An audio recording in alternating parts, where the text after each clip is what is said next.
आदाब, मैं हूँ वसतुल्लाह ख़ान, मेरे साथ हैं ज़रार खोड़ो और मुबशिर ज़ैदी। कहा यह जाता है कि जो आलम इस्लाम है ये 57 ममालिक पे मुश्तमिल है।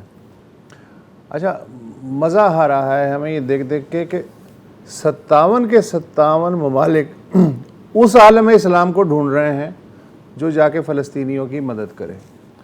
57 के 57 ममालिक सलाउद्दीन अय्यूबी की तलाश में है कि आज कहाँ है सलाउद्दीन अय्यूबी, हालांकि वो 1000 साल पहले वो जहान फ़ानी से रुखसत हो गए। और 57 के 57 ममालिक जो हैं वो एक दूसरे से सरगोशी में पूछ रहे हैं कि हम क्या करें। 57 के 57 ममालिक में मुझ जैसे टुच्चे सहाफ़ी बैठ के एक ही काम कर रहे हैं, कैलकुलेटर बने हुए हैं।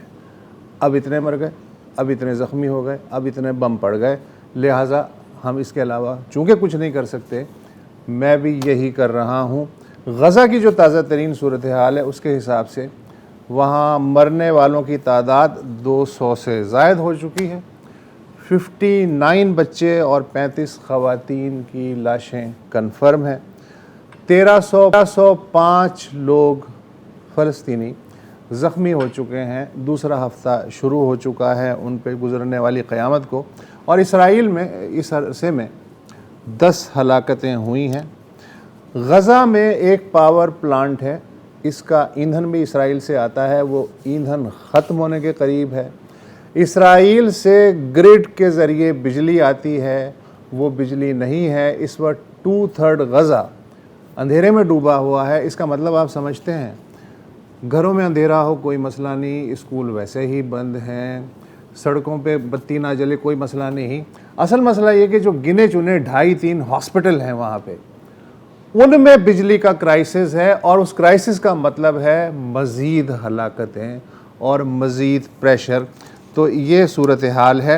अब सूरत हाल गज़ा की, आज के गज़ा की लगभग 2014 की तरफ जा रही है, जब 8 जुलाई 2014 से लेके 25 अगस्त तक यानी लगभग 1.5 महीना इसराइल ने गज़ा पे लगातार बमबारी की थी। और उसके नतीजे में 2300 के करीब फ़लस्तीनी शहीद हुए थे, जिनमें 1300 के लगभग बच्चे शामिल थे। 10,000 ज़ख्मी हुए थे। 17,000 फ़लस्तीनी घर जो हैं वो बर्बाद हो गए थे।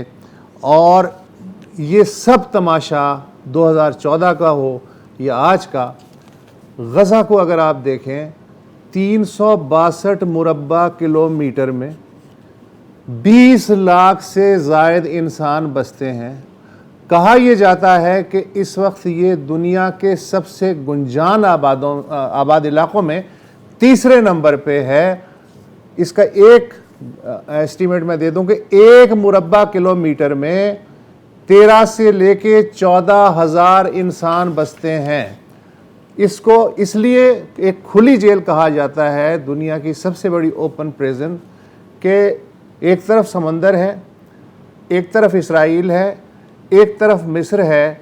गज़ा के बाशिंदे इसराइल से गुज़रे बग़ैर, इसराइल की इमदाद लिए बग़ैर एक एक सुई के लिए मोहताज हैं। इसराइल जब चाहे कुछ भी कर सकता है। बहाना वही है, फिल्म वही है। 2014 में ग़र्ब उर्दन से ही कहानी शुरू हुई थी, जब 3 इसराइली आबादकारों को अगवा कर लिया गया था। उसके बाद 2 फ़लस्तीनी बच्चों को, एक 13 साल का, एक 14 साल का, उन्हें यहूदी आबादकारों ने ज़िंदा जला दिया। वहाँ स्कोर बराबर हो जाना चाहिए था, लेकिन नहीं, इसराइली तो इसराइली हैं। उसके बाद थिएटर गज़ा शिफ्ट हो गया और उसके फिगर्स मैंने दे दिए। ये जो ताज़ा तरीन सूरत हाल पैदा हुई है, ये भी ग़र्ब उर्दन में यरूशलेम से पैदा हुई है। 23 अप्रैल को इलेक्शन होते हैं। इलेक्शन से 2 दिन पहले पुराने शहर में बाब दमिश्क के इलाके में जो इंतहाई अल्ट्रा नेशनलिस्ट यहूदी हैं, सेहूनी कहिए, उन नौजवानों ने पुरतशद्दुद मुजाहरे शुरू कर दिए। जो भी राहगीर राह चलता अरब था उसको पिटाई की, उसे ज़ख्मी किया। पुलिस उनके साथ साथ थी और वो सारे के सारे एक ही नारा लगा रहे थे, डेथ टू अरब्स। इलेक्शन के फ़ौरन बाद अचानक डिस्ट्रिक्ट कोर्ट ऑफ यरूशलेम जो है वो एक हुक्मनामा जारी करती है कि वो जो कौन सा मोहल्ला है, शेख जरा, हाँ, शेख जरा में 6 अरब घर फौरी तौर पे यानी 1 मई तक खाली कर दिए जाएं ताकि उनमें जो नए यहूदी आबादकार हैं वो बसाए जा सकें। प्ली ये थी कि ये ज़मीन चूँकि यहूदियों की है इसलिए ये घर गैर कानूनी बने हुए हैं, ये अरब यहाँ गैर कानूनी रह रहे हैं। वो फैमिलियाँ 70 साल से रह रही थी और शेख जर्रा सलाउद्दीन अय्यूबी का मालिक था, उसने 1000 साल पहले ये मोहल्ला बनाया था, लेकिन पता नहीं ये कब यहूदियों की ज़मीन हो गई थी। बहरहाल उन 6 को समन मिला, उनका सामान निकाल के फेंका गया, यहूदी आबादकारों को चाबियाँ दी गईं।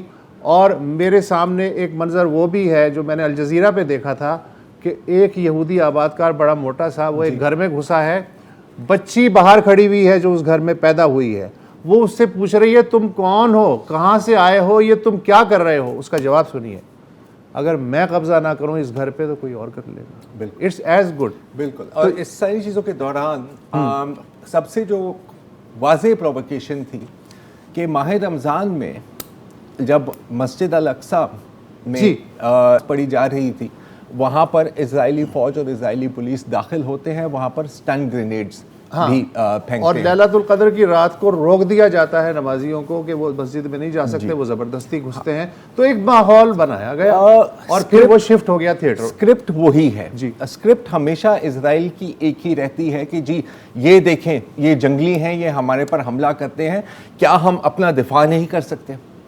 हर बार मैंने ये देखा है कि वेस्ट हो जाए, वेस्टर्न मीडिया विदाउट क्वेश्चन इस नैरेटिव को मान लेते हैं।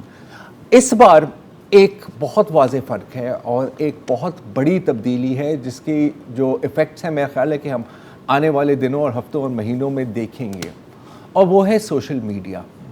सेलफोन कैमरास और सोशल पर से वीडियोस बनाकर और सोशल मीडिया पर अपलोड करने से इस बार क्या हो रहा है कि फ़लस्तीनियों की आवाज़ सुनी जा रही है। पहले तो तमाम नैरेटिव इज़राइल का था और इज़राइल के इत्तेहादियों का था, अमेरिका का, यूके का, and so on and so fourth. इस बार जो अवाम है, मैं अक्सरियत की बात कर रहा हूँ, मुझे जो लग रही है वो उनकी सिंपथी ज़्यादा जा रही है फ़लस्तीन की तरफ, और वो सिर्फ इसलिए क्योंकि इस बार वो फ़लस्तीनियों पर जो तशद्दुद हो रहा है वो अपनी आंखों से देख रहे हैं और फ़लस्तीनियों की आवाज़ें सुन रहे हैं। ये तो सिर्फ एक वीडियो है और जैसे मैंने कहा कि सबसे ज़्यादा व्यूड वीडियो है। गाज़ा के बच्चों की बात मैं इसलिए कर रहा हूँ क्योंकि आप सोचें कि उनकी पूरी ज़िंदगी एक जेल में गुजरी है, उनको पता है कि किसी भी वक्त मौत आ सकती है, उसके बावजूद बच्चे बच्चे ही रहेंगे। चंद दिन पहले ईद थी, ईद के मौके में फ़लस्तीन में बच्चों को ईदी नहीं दी जाती, खिलौने दिए जाते हैं। ये ज़रा वीडियो देखें, इसमें बच्चे का पूरा घर तबाह हो गया है और वो मलबे में ढूंढ रहा है और वो खुश है कि मुझे जो एक ये खिलौने दिए गए थे ईद पर वो मुझे एक बार फिर मिल गए हैं। एक और वीडियो है, इसके बाद मैं आपको दिखाना चाह रहा हूँ। दो ये बहन भाई हैं, इनका भी घर तबाह हो गया। उनको फिक्र पता किस चीज़ की थी कि कहीं हमारी जो पालतू मछली है वो ना मर गई हो। अच्छा, इस वीडियो में ये देख रहे हैं सब कुछ इनका तबाह हो गया, सब कुछ तबाह हो गया, लेकिन चेहरे पे मुस्कुराहट है कि हमने एक जान बचा ली। और इस वीडियो में वो ये भी कहते हैं कि अभी तो हमने सिर्फ ये मछली ढूंढी, हमारे पड़ोसियों की कुछ परिंदे भी थे, अब हम उनको भी जाके ढूंढेंगे। बच्चे, किसी भी बच्चे को इस किस्म की चीज़ देखनी नहीं चाहिए, लेकिन ये अब इतने आदी हो गए हैं इस चीज़ के कि आप ये सर अगली वीडियो देखें कि ख़ुद ये बच्चे जो हैं कितने बड़े होंगे, 4 साल 5 साल। ये जो छोटा बच्चा है इजरायली बमबारी और इजरायली जंगी तैयारों की आवाज़ से ये डर गया है, तो ये इसका दिल बहला रहे हैं। हालांकि इनको पता है कि ये एक झूठी तसल्ली है, किसी भी वक्त बॉम्ब गिर सकता है, किसी भी वक्त मौत आ सकती है। इसकी मैं आपको एक मिसाल दिखाता हूँ। ये अगला वीडियो है अहमद मनसी का। 3 बच्चों के बाप हैं और यहाँ पर उनकी जो बेटी है वो भी उस छोटे बच्चे की तरह डर गई है कि बाबा क्या हम मर जाएंगे, क्या हम मर जाएंगे। तो इसने ये वीडियो बनाई बच्ची को तसल्ली देने के लिए और इसको बता रहा है कि नहीं बेटी तुम्हें कुछ नहीं होगा, तुम बच जाओगी। अहमद मनसी सही कह रहे थे, इनके बच्चे बच गए, लेकिन इस वीडियो के बनाने के चंद घंटे बाद अहमद मसरी शहीद हो गया एक इजरायली एयर स्ट्राइक में। ये अब जैसे आपने कहा 200 से जायद मेरा ख्याल है कि अब लोग शहीद हुए हैं। मैं थोड़ा सा आपको दिखाना चाह रहा हूँ क्योंकि इजराइल का हमेशा कहना है कि नहीं जी हम तो सिर्फ दहशतगर्दों पर हमला करते हैं, जो हमारे पर हमला करते हैं हम उन पर हमला करते हैं। रीमा साद एक फ़लस्तीनी सहाफ़ी हैं, 30 साल की उम्र, फ़लस्तीनी सहाफ़ी थी, 30 साल की उम्र थी और इनको अपना तीसरा बच्चा होने वाला था। चंद महीने में she was going to give birth और इनकी यही उम्मीद थी कि मेरे 2 बेटे हैं पहले से, मुझे इस दफ़ा बेटी चाहिए। कल की बात है, ये भी एक एयर स्ट्राइक में मारी गई। आपने अस्पतालों की बात की, जानबूझकर जो मेन अल शिफा हॉस्पिटल है गाज़ा में, एक ही रोड जाता है, इजराइल ने जानबूझकर उसी रोड पर हमला किया है। तो लोगों ने पता है क्या किया, अपने घर को मलबे को लेकर उसको कुचल कर एक नया रोड बना लिया। इनफैक्ट लोग कहते हैं कि गाज़ा में अगर आप रोड पर चल रहे हो ना तो आप असल में आप लोगों के घरों के ऊपर चल रहे हैं, क्योंकि जब घर तबाह होते हैं तो उससे रोड बनाए जाते हैं। बाकायदा डॉक्टर्स पर भी हमला किया गया है। 2 न्यूरोलॉजिस्ट हैं गाज़ा में सिर्फ, और एक जो है डॉक्टर मुइन अल-अलूल, उनके घर पर हमला किया गया। 33 members of his family killed एक एयर स्ट्राइक में। जो head of corona virus response है गाज़ा के अस्पताल के, सबसे जो बड़ा अस्पताल है, उनको भी मार दिया गया। ये डिलिबरेट टारगेटिंग होती हैं, ये होती हैं war crimes.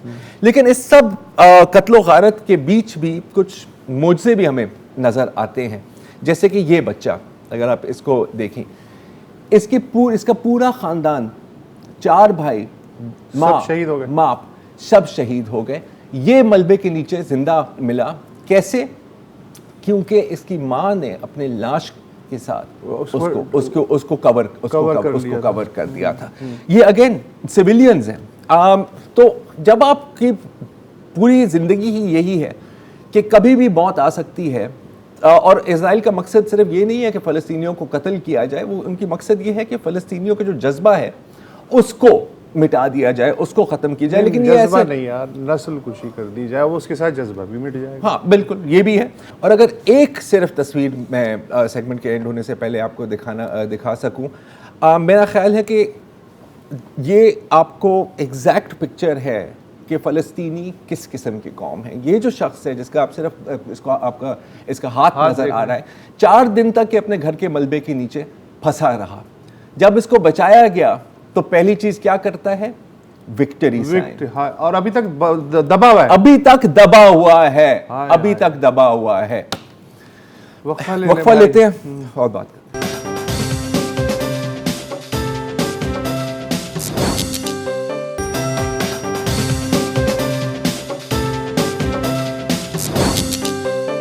Welcome back. Break से पहले वसत आपको बता रहे थे कि शेख जराह में किस तरह फ़लस्तीनियों को, अरबों को अपने घरों से निकाला गया, और आपने बात की जो हार्डकोर ज़ायनिस्ट हैं इनके जो। अच्छा, एक बात मैं बता दूं, ऐसा नहीं है कि ये कोई अचानक या वन ऑफ किस्म के वाक़यात हैं।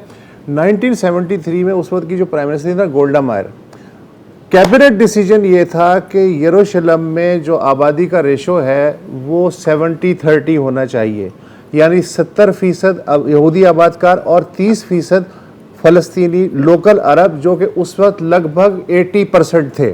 ठीक है, तो ये 47 ईयर्स का प्रोसेस है जिसमें 1,40,000 फ़लस्तीनी जो यरूशलेम के बाशिंदे थे उन्हें बाहर निकाला गया।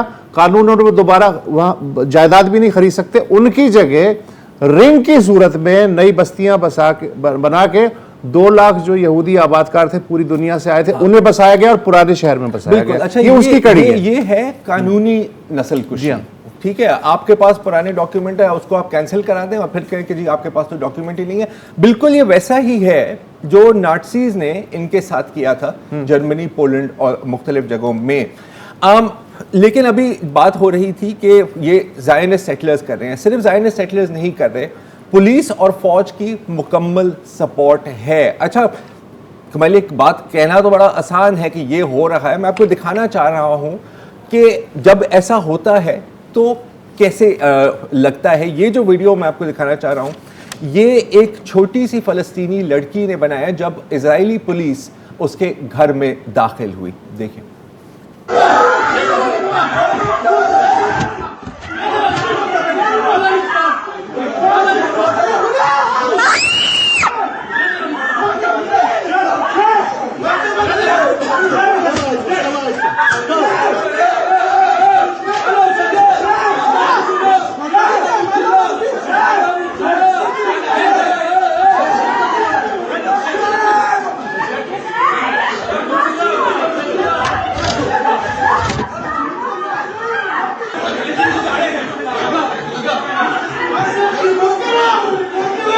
जब आपकी पूरी सोशल मीडिया फीड पर यही आपको नज़र आ रहा है तो ये कोई हैरानगी की बात नहीं है कि दुनिया भर में स्पॉन्टेनियसली लोग सड़कों पर भी निकले हैं। पाकिस्तान में तो मुजाहरे हुए हैं, लाहौर में स्पेशली, लेकिन अमेरिका की मुख्तलिफ रियासतों में, फ्लोरिडा, वाशिंगटन DC, UK में, एवरीवेयर। इनफैक्ट एक इटली का एक शहर है, उसके बंदरगाह में जो लेबर यूनियन वहाँ पे काम करता है, उनको पता लगा कि इस किश्ती में इजराइल के लिए हथियार भेजे जा रहे थे और उन्होंने रिफ्यूज़ कर दिया, हम इनको लोड भी नहीं करेंगे। अच्छा, अब अक्सर लोग समझते हैं कि सारे जो यहूदी होते हैं वो ज़ायनिस्ट हैं या वो इजराइल के सपोर्टर्स हैं या वो चाहते हैं कि फ़लस्तीनियों को कत्ल किया जाए। ऐसा नहीं है। मैं आपको एक तस्वीर दिखाना चाह रहा हूँ एक जूइश प्रोटेस्टर की, अगर वो हम स्क्रीन पर ले आए, और उन्होंने एक साइन पकड़ा हुआ है और उसे कहा है कि मेरे जो नाना जान थे वो ऑशविट्स जो नाज़ी डेथ कैंप में है, वहाँ से वो इसलिए नहीं बचे ताकि आज इजराइल हमारे नाम पे फ़लस्तीनियों की नस्ल कुशी करे।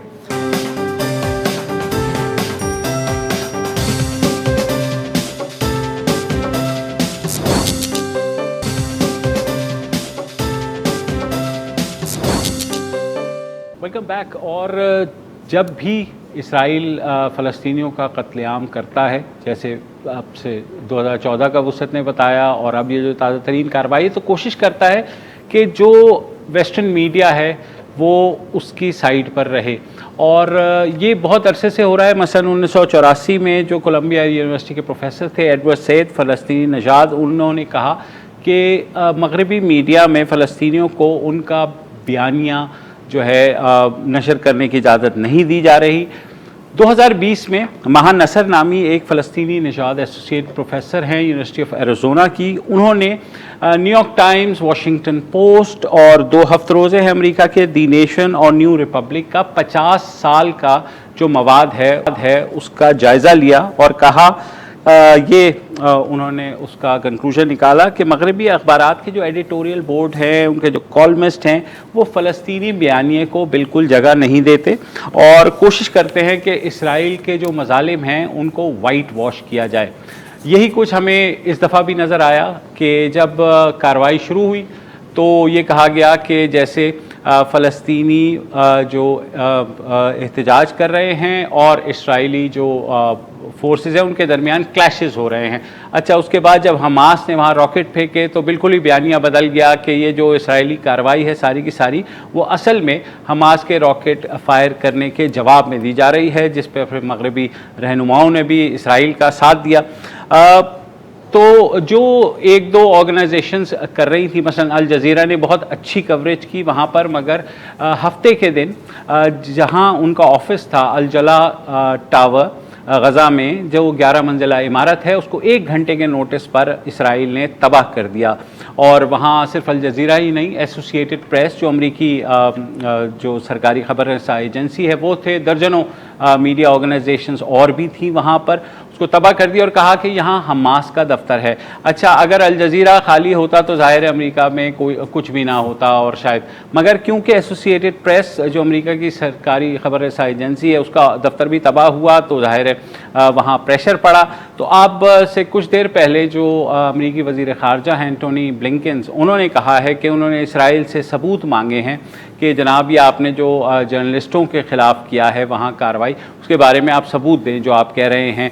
अल जज़ीरा ने जबकि अपनी स्टेटमेंट की है तो उन्होंने कहा है कि ये एक जंगी जुर्म है कि आपने सहाफ़ियों को इस तरह से टारगेट करने की कोशिश की है। सिर्फ 1 घंटे के नोटिस पर तमाम जो सहाफ़ी थे वहाँ से उन्हें निकलने की वार्निंग दी गई और उन्होंने कहा कि अल जज़ीरा को इस रिपोर्टिंग से इस हमले के बावजूद नहीं रोका जा सकता। AP ने अपने एक बयान में कहा है कि इस हमले से बहुत खौफ व हरास फैला है।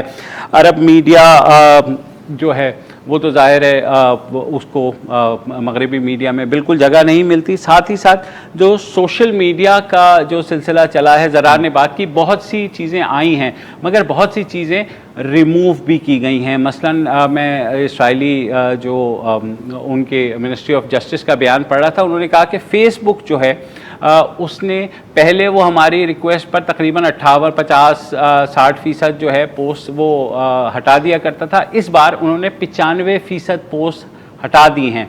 ये सिर्फ फेसबुक ने नहीं किया है, ये जो है इंस्टाग्राम ने भी किया है, जिसके CEO जो है एक इसराइली बिजनेसमैन हैं जिन्होंने 6 मई को जब ये सारा वाक़या हो रहा था तो इंस्टाग्राम पर लोगों ने वीडियोस अपलोड करने की कोशिश की तो कहा गया कि एक तकनीकी ख़राबी हो गई है जिसकी वजह से ये नहीं हो रहा। उसके बाद ख़ासा उनके ऊपर क्रिटिसिज्म आए तो 2 रोज़ के बाद बहरहाल ये कह कर के नहीं जनाब ये तकनीकी ख़राबी थी तो हम इसको नहीं कर सकते। उसके अलावा ट्विटर ने बहुत से अकाउंट्स को बंद किया जो फ़लस्तीनी इंसानी हकूक़ के कारकुनान थे, उनकी वीडियोस को ग्राफिक करार दे के महदूद कर दिया गया उनके अकाउंट्स को। इसके अलावा मैं आपको मज़े की बात बताऊं, व्हाट्सएप के ऊपर जो है लिमिट किया गया और जो बाकी जो अमेज़ॉन हैं या एयरबीएनबी हैं उसमें पहले ही जो है फ़लस्तीनियों को किसी भी किस्म की इजाज़त नहीं थी कि अपने आप को रजिस्टर कर सकते। तो सोशल मीडिया के थ्रू भी ये किया गया, मगर क्योंकि ये वीडियोस जैसे आपने कहा कि लोगों ने ख़ुद बना करके फिर उन्होंने मीडिया को दी, ख़ुसूसन अल जज़ीरा को, अल अरेबिया को, तो ये मेन स्ट्रीम मीडिया पर चलनी शुरू हो गई, जिससे फिर थोड़ा प्रेशर पड़ना शुरू हुआ। पहले तो अमेरिकी सदर बाइडन साहब ने खुलकर कह दिया था कि वो इसराइल के साथ हैं और जो UN सिक्योरिटी काउंसिल में भी ब्लॉक कर दिया गया रेजोल्यूशन को। सिर्फ जो तशवीश का इजहार करना चाह रहे थे वो भी नहीं करने दिया गया इसराइल के हमलों के ऊपर। जो अच्छी बात एक ये हुई है कि जो अमेरिका का अभी मैं पढ़ रहा था कुछ नए जो डेमोक्रेट्स आए हैं उन्होंने सवाल उठाने शुरू कर दिए जो डेमोक्रेटिक पार्टी के अंदर के जनाब ये हो क्या रहा है।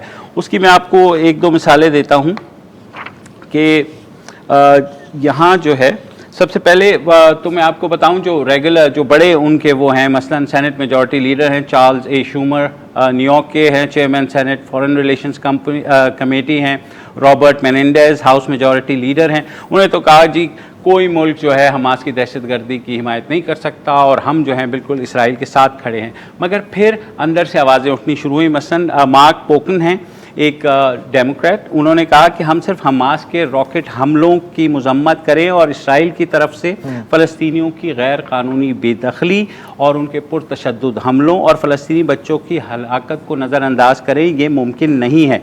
फिर उन्होंने जब ये ट्वीट किया तो उनके पैगाम को अलेक्जेंड्रिया ओकासियो, राशिदा तलब और इल्हान उमर ने भी रीट्वीट किया और साथ ही कहा कि जनाब जो ओकासियो कोर्टेज थी उन्होंने कहा कि हमें जो रिवायती तौर पर दोनों फरीक़ैन को इल्ज़ाम देने के बजाय हमें शेख जरा के फ़लस्तीनी रिहायशियों के साथ खड़ा होना होगा। मार्च में एक गैलप ने पोल भी कराया था जिसके मुताबिक डेमोक्रेट्स की अक्सरियत अब इस बात की हामी है कि इसराइल पर इस मसले के हल के लिए दबाव डाला जाए। इससे पहले जितने भी पोल्स हुए थे उसमें ये कहा जा रहा था कि डेमोक्रेट्स की अक्सरियत जो है इसराइल पर किसी भी किस्म के दबाव की हामी नहीं है।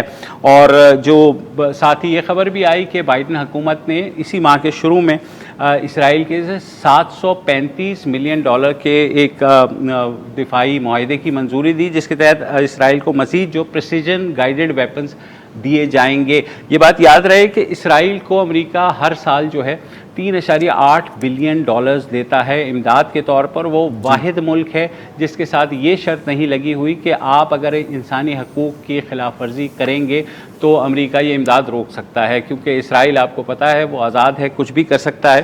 तो ये सारी सूरत हाल है। मैं एक और वाक़या बताऊं कि अभी एक सैन फ्रांसिस्को की एक यूनिवर्सिटी में एक गुज़िश्ता बरस के आखिर में एक सेमिनार होना था फ़लस्तीन के ऊपर, जूम के ऊपर। तो जूम ने उसको बंद कर दिया ये कह करके कि हम आपकी इजाज़त नहीं दे सकते, क्योंकि उसमें लैला खालिद भी मौजूद थी जो फ़लस्तीनी रहनुमा हैं। तो सोशल मीडिया के अंदर भी बहुत से ऐसे लोग हैं, क्योंकि इसराइली इन्फ्लुएंस है। मसलन फेसबुक ने जो ओवरसाइट कमेटी एडिटोरियल बोर्ड बनाया है, उसमें जो शामिल किया है इसराइल की जो मिनिस्ट्री ऑफ उनकी जो साइबर यूनिट की जनरल मैनेजर थी एमी, उनको इंक्लूड किया गया है ताकि वो ओवरसाइट करें। और जैसे मैंने आपको बताया कि इस बार इसराइली हुक्काम कह रहे हैं कि फ़ेसबुक ने हमारी 95 रिक्वेस्ट पर 95% पोस्ट को हटा दिया है। तो आप इन्फ्लुएंस का एक अंदाज़ा लगा सकते हैं कि किस तरह से इसराइल के बयानियों को प्रमोट किया जाता है और फ़लस्तीनियों के बयानिए को जो है, लेकिन टिकटॉक जो है ना वो, मगर इसके टिकटॉक जो है वो अभी तक इसराइलियों के काबू में नहीं आ रहा है। चाइना है, हाँ, और उस पर जो फ़लस्तीनी और उनके जो हामी हैं वो उसको बड़ा इंटेलिजेंटली इस्तेमाल कर रहे हैं जी, और इसराइली अब सीख रहे हैं। नेक्स्ट टाइम जो है वो भी अच्छा, इसराइल पायोनियर था इन चीज़ों में कि कमेंट्स को कंट्रोल करो, सब को कंट्रोल करो, लेकिन कुछ चीज़ें होती हैं जो आपके कंट्रोल के बाहर हो जाती हैं, जैसे अब हो रहा है। और आप इसराइल की जो फौज है, उनके जो ट्विटर अकाउंट्स हैं, उस पर आप काफ़ी पैनिक देख रहे हैं। अच्छा, इंटरेस्टिंग बात, आपने मंजन पहले की तरह बिक नहीं रहा और उनको आदत है कि हमारा मंजन बिके। अच्छा मुबशिर, आपने बात की ना मेन स्ट्रीम यूएस मीडिया की, पहली बार मैं जिंदगी में मैं ये देख रहा हूं कि CNN पर, मेन स्ट्रीम मीडिया पर फलस्तीनी बात कर रहे हैं। एक 22 साल का लड़का ही है, और उससे पूछा गया कि क्या आप हमास की दहशतगर्दी को सपोर्ट करते हैं, तो उसने जवाब दिया, क्या आप मेरी नस्ल कुशी को सपोर्ट करते हैं? अगर मैं आपसे सवाल कर सकता हूं तो आप भी आप मेरे से सवाल कर सकते हो, मैं भी आपसे सवाल कर सकता हूं। MSNBC के एक अपने होस्ट ने शदीद मजम्मत की। आपने बात की अलेक्जेंड्रिया कॉर्टेज और ये इन सब बर्नी सैंडर्स की, और रशीदा तालिब ने तो बड़ी जज्बाती तकरीर, बहुत जज्बाती तालिब, इल्हान उमर ने भी। सिग्निफिकेंट बात यह है कि अलेक्जेंड्रिया कॉर्टेज ने बाकायदा कहा है कि ये एक अपार्थाइड स्टेट है। बर्नी सैंडर्स ने ये पहली बार शायद यूएस कांग्रेस में ये बात की है कि ये जो हम इनको इमदाद देते हैं, क्या इस पर हमें नजरसानी नहीं करनी चाहिए? ये कैसे हो सकता है? तो माना कि ये चंद आवाजें हैं, लेकिन पहले मुकम्मल खामोशी होती थी। अच्छा, रिएक्शन में आप अगर पैनिक देखें थोड़ा सा इजराइल का, तो इजराइल डिफेंस फोर्सेस, इजराइल की जो फौज है, उन्होंने एक वीडियो अपलोड किया, क्योंकि हमेशा ये यही कह रहे होते हैं ना कि जी ये जरा फुल स्क्रीन पर चला दें प्लीज, हमास वीडियोस फायर करता है। तो एक ट्रक का वीडियो बनाया। अगर आपको ट्रक थोड़ा सा अजीब सा लग रहा है और ये एक किसी शहर में जा रहा है और फिर वो मिसाइल्स इसके रेडी होते हैं, पता क्या लगा कि ये एक फेक इजरायली मिसाइल लॉन्चर है, वो डिकॉयज नहीं लगाते, और ये एक इजरायली जूइश सिटी में ये फिल्म किया गया था। ये गाजा नहीं है, ये वेस्ट बैंक नहीं है। नेतन्याहू, वजीर आजम नेतन्याहू के जो तर्जुमान हैं, उसने वीडियो दिखाई रॉकेट्स की, कि जी ये रॉकेट्स हमास फायर कर रहा है। बाद में पता लगा कि ये जो वीडियो उसने दिखाई थी वो 2018 की है और वो शाम की वीडियो है। तो इस लेवल का पैनिक है। लेकिन एक और चीज कहा जाती है, और ये एक बड़ी आपको शायद अजीब बात लगे, कि हर एक चीज के पीछे कोई ना कोई सियासी मकसद भी होता है। तो नेतन्याहू ने आगाज क्यों किया इन सारी चीज़ों को, उसको सियासी फ़ायदा इसमें से क्या मिल रहा है, आपको बताएंगे ब्रेक के बाद।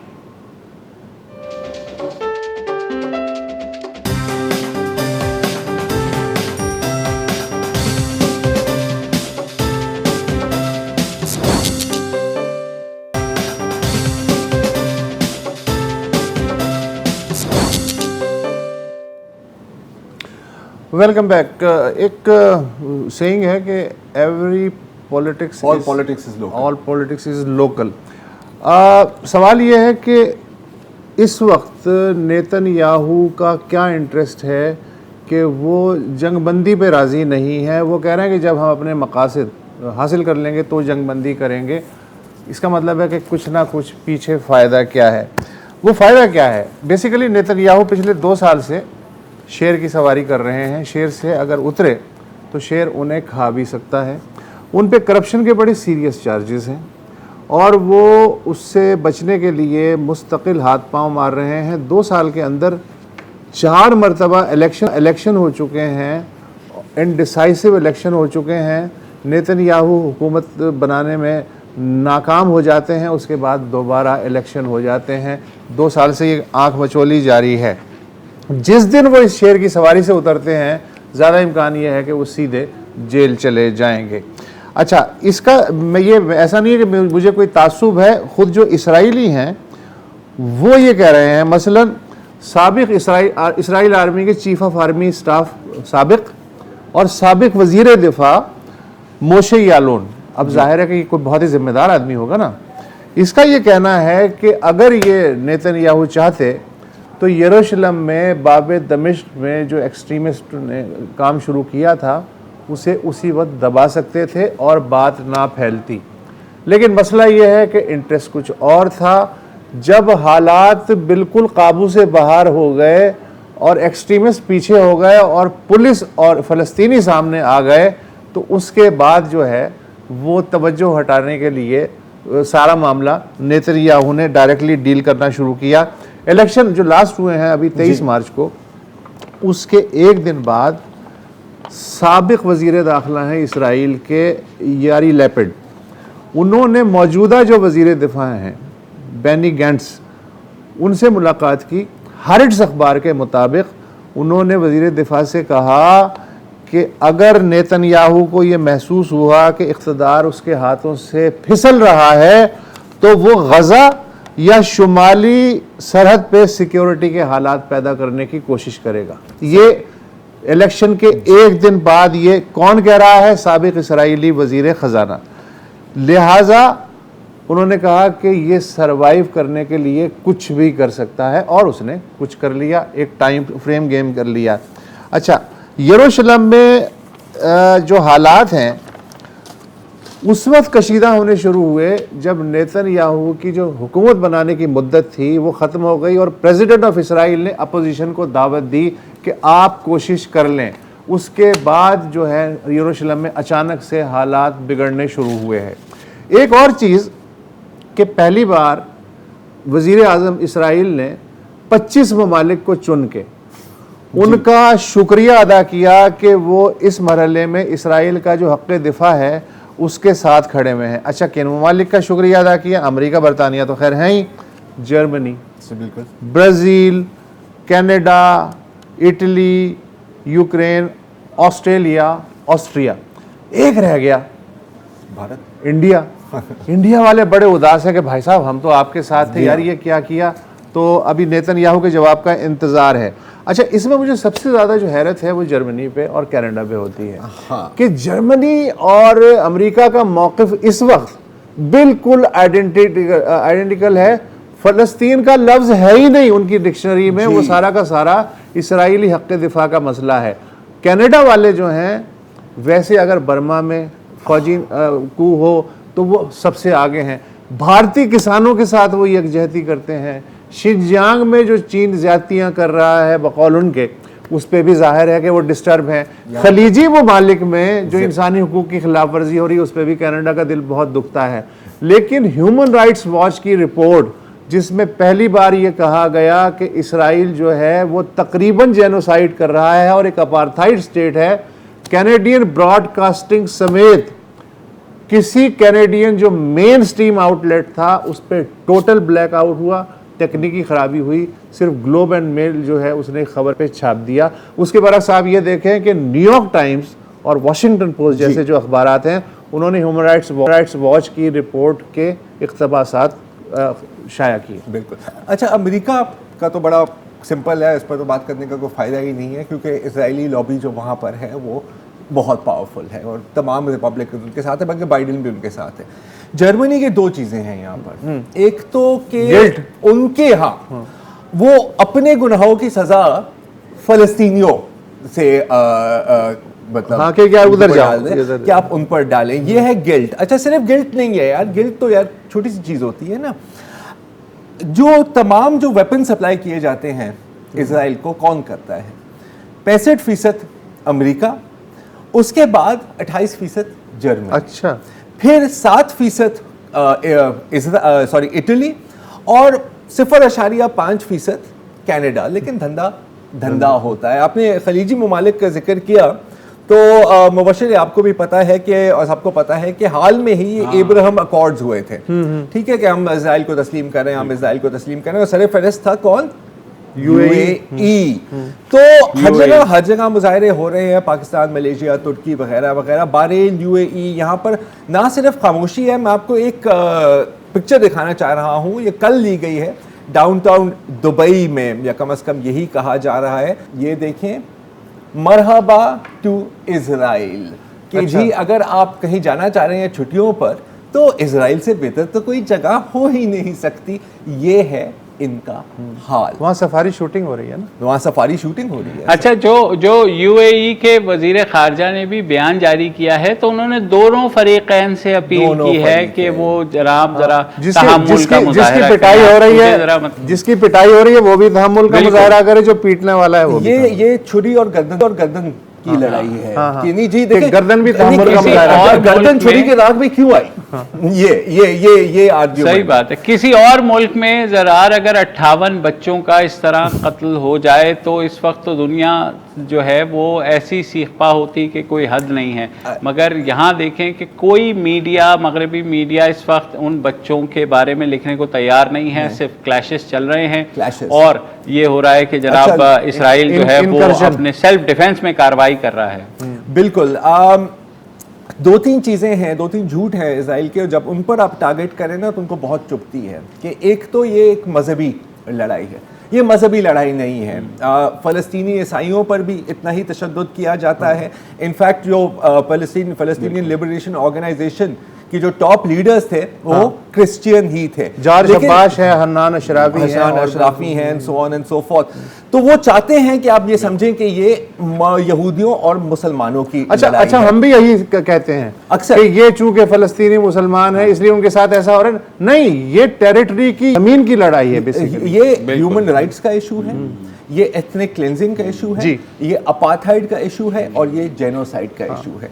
यही नस्ल परस्ती का इशू है, और यही अल्फाज आपको इस्तेमाल करने हैं। ये कोई कोइंसिडेंस नहीं है कि जो तमाम जो सपोर्ट कर रहे हैं, 90% जो ममालिक सपोर्ट कर रहे हैं इजराइल को, दे आर वाइट कंट्रीज। अच्छा, तो सफेद मतलब नस्ल परस्ती एक ही चीज होती है ना। अच्छा, वक्त ख़त्म होने वाला है तो मैं एक कोट से इख्तिताम कर देता हूँ प्रोग्राम का। गोल्डा मायर जो है वो बिन गोरियान के बाद सबसे मजबूत वज़ीर आज़म रही हैं इसराइल की।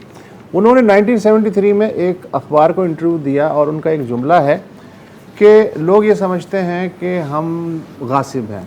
ऐसा बिल्कुल नहीं है कि हम एक दिन यहाँ आए, यहाँ कोई कौम थी, उसकी ज़मीनों पे कब्ज़ा किया, उसे निकाल के बाहर कर दिया। इनफैक्ट फ़लस्तीन नाम की कोई कौम ना थी ना है, ये हमारी ज़मीन है। गोल्डा मायर। जी, इजाज़त दीजिए, खुदा हाफिज़।